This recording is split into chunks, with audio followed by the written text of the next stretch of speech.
మూడు రోజుల సజీవుడు లేవటం ద్వారా మనము కూడా ఆయన్ని విశ్వసించేటటువంటి క్రైస్తవులందరూ కూడా సజీవులై లెగుస్తారు అనేటువంటి విశ్వాసాన్ని ప్రకటించేటటువంటి రోజు కాబట్టి ఈ రోజుని గుడ్ ఫ్రైడే అని ప్రపంచమంతా కూడా పిలుస్తూ ఉంటారు.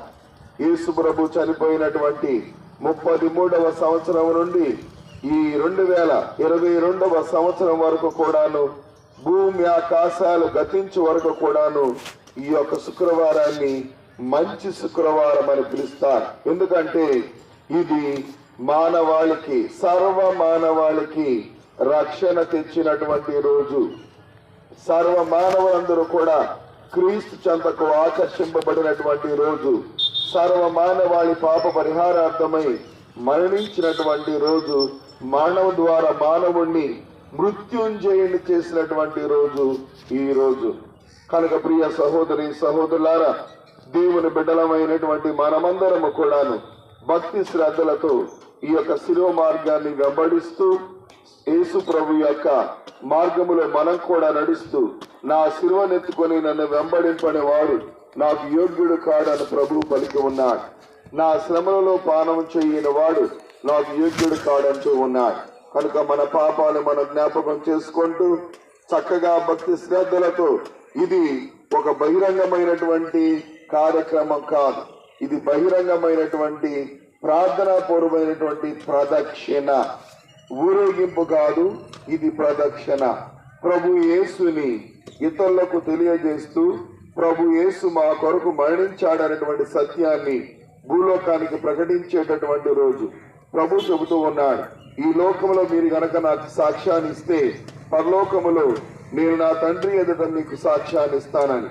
అదే విశ్వాసముతో, ప్రగాఢ నమ్మకంతో మనం శిలువ మార్గాన్ని భక్తి శ్రద్ధలతో చేద్దాం.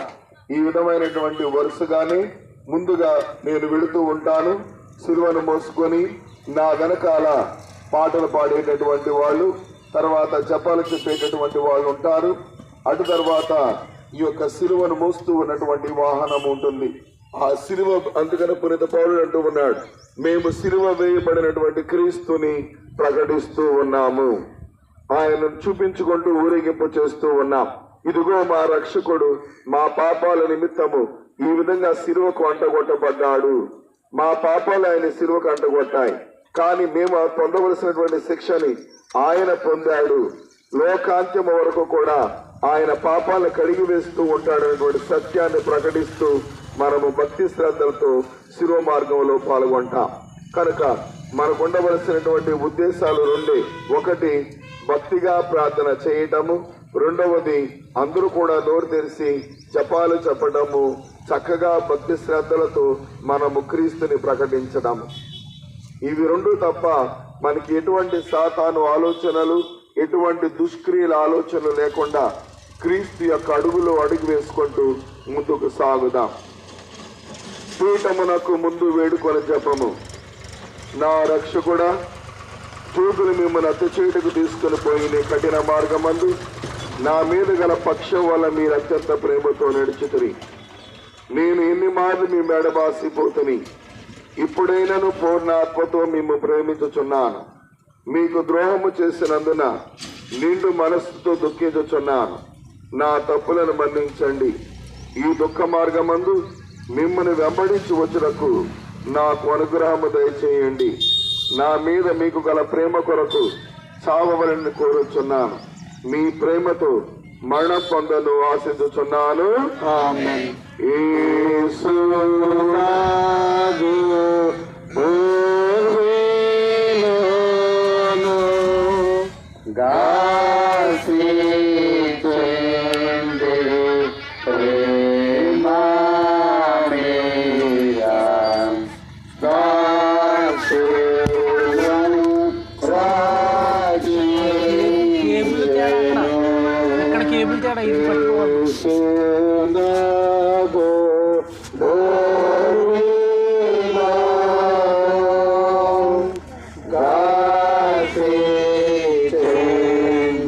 వీటితో వచ్చాను.